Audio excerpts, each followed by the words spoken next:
Hi, good morning, everyone. I just wanted to come on live real quick before I head out on my day.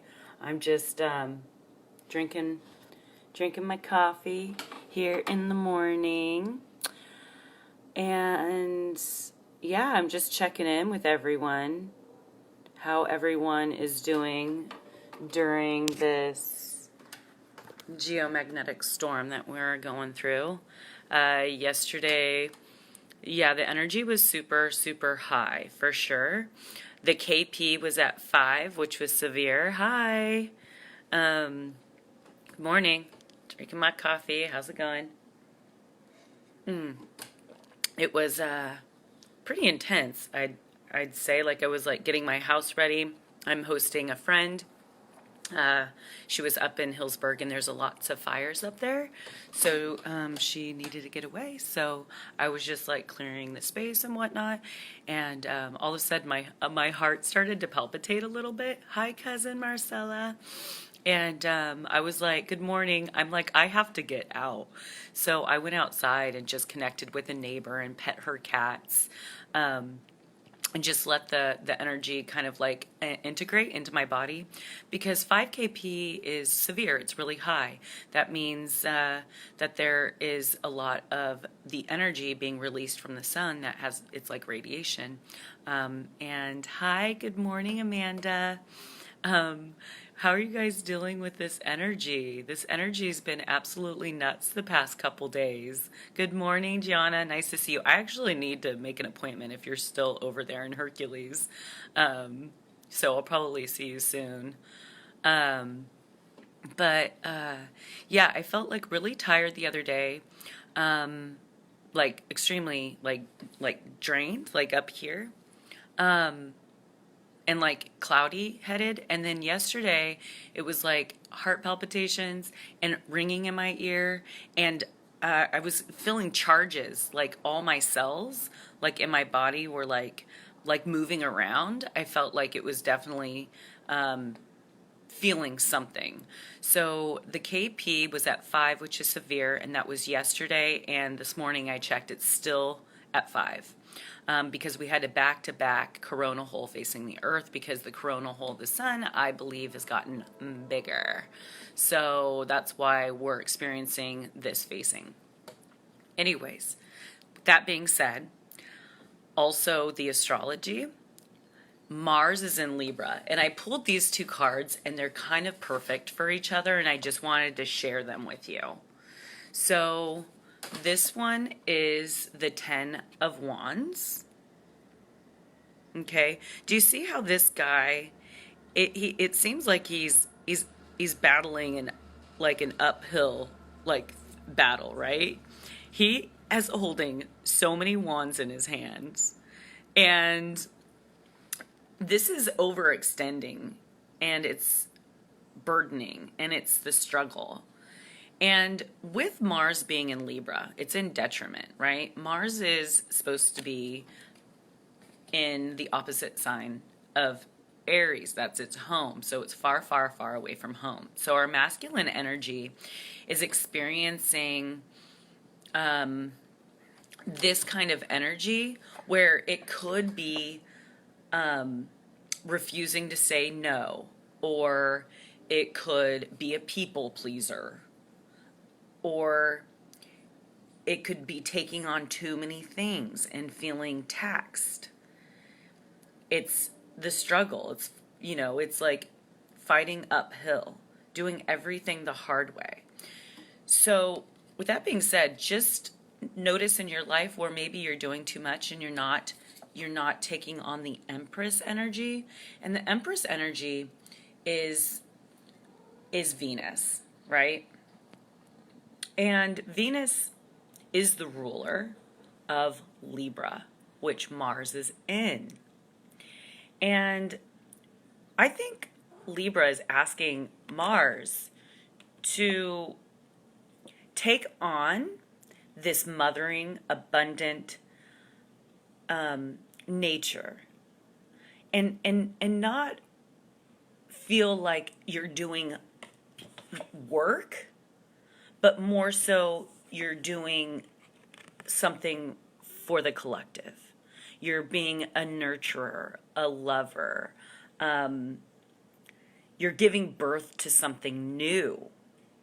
And the abundance and enjoying the fruits of your labor, enjoying the things that God's blessing your life with, and knowing that you deserve it, and your value is very important, because Uranus is in Taurus, right? And it's opposing this new moon.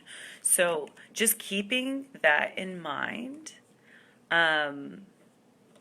embracing what God has provided for you in your life, and accepting the good, because I'm sure, we all been through our hard times, and sometimes we can get stuck there and it's comfortable, but sometimes we have to go with the uncomfort. Sometimes that is just accepting what God has that's good for our lives.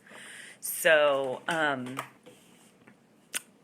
also focusing, I also pulled the cheetah. Hi, Linda. Good morning. I'm almost done, so please rewatch. I have some good information.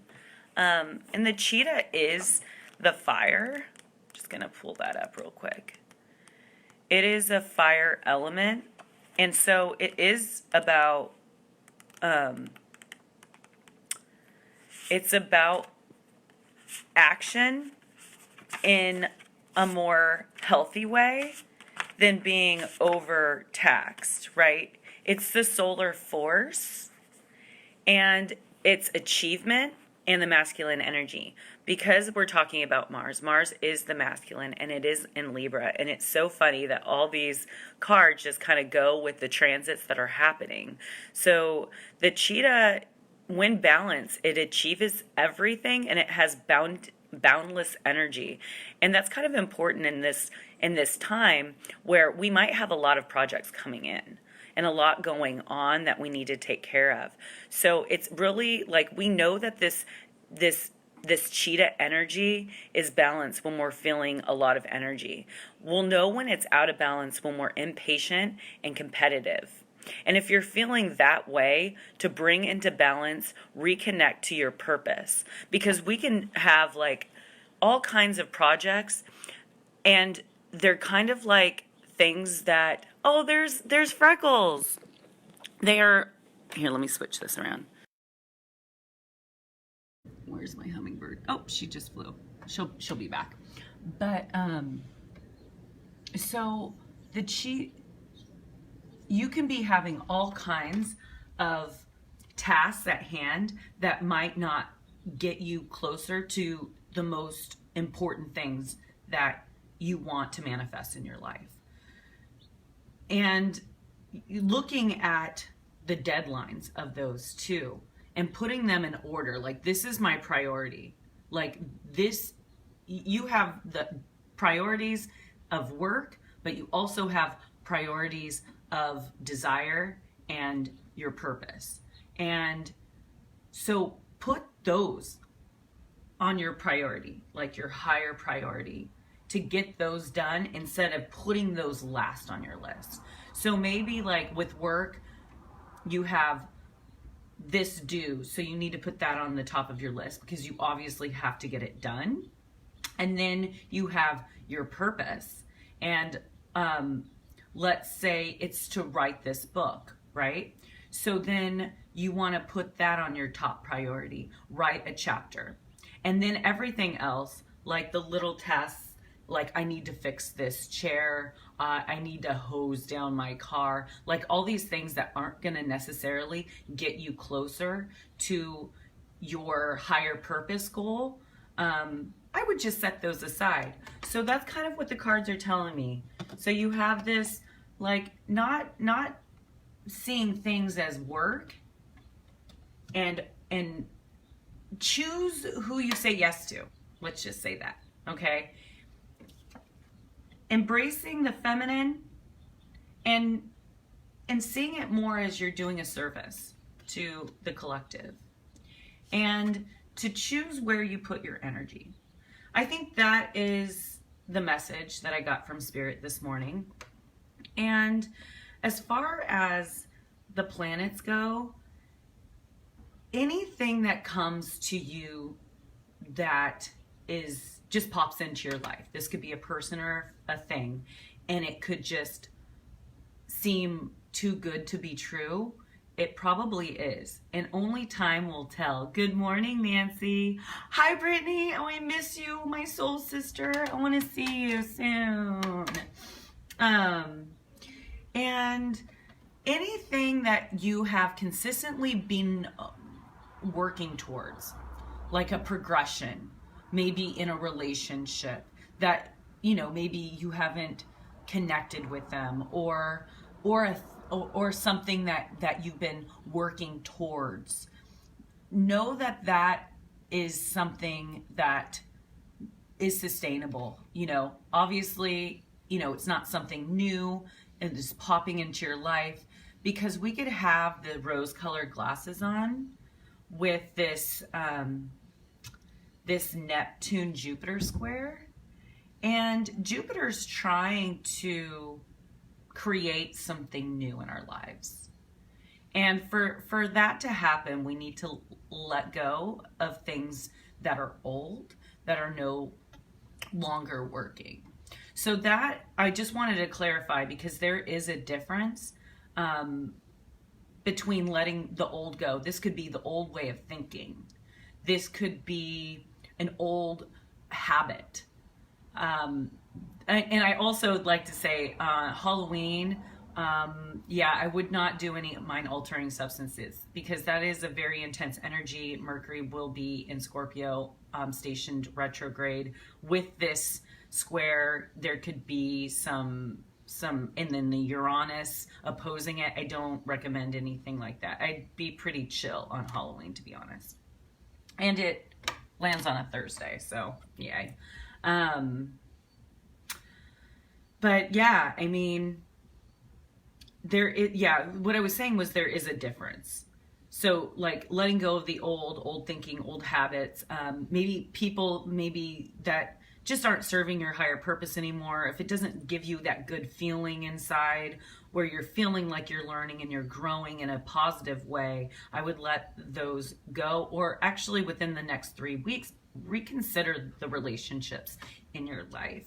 And that's with things, addictions, connections, ways of thinking. And then when Mercury starts moving forward, it's a great way and a great time to take the action. But yeah, I think that's all I have to say. And I would like to read you one of the scriptures out of the Course of Miracles. It's God's peace and joy are mine. Today I will accept God's peace and joy in glad exchange for all the substitutes that I have made for happiness and joy. Let me be still and listen to the truth. And that's like one of my favorite scriptures out of the Course of Miracles. And so I just wanted to share that. So I hope you guys have a wonderful day, and know we're all going through these upgrades and this integration of energy together. And I wish you guys well, and I love you all. Thank you for joining. And oh yeah, I just want to let you guys know too, on the Saturday before Thanksgiving, I think it's November 23rd. It's on a Saturday at 2 in Oakland. I'm hosting a workshop on how to read your birth chart, your basic birth chart. So you'll bring in your birth chart and we'll talk about where the houses are, what your risings are, what the elements, the signs, the houses, the main points in a chart, and what they mean for you and the planets. And it's only $20. Early bird special, and it goes up to $50 after the November 12th. All right, love you. Peace out.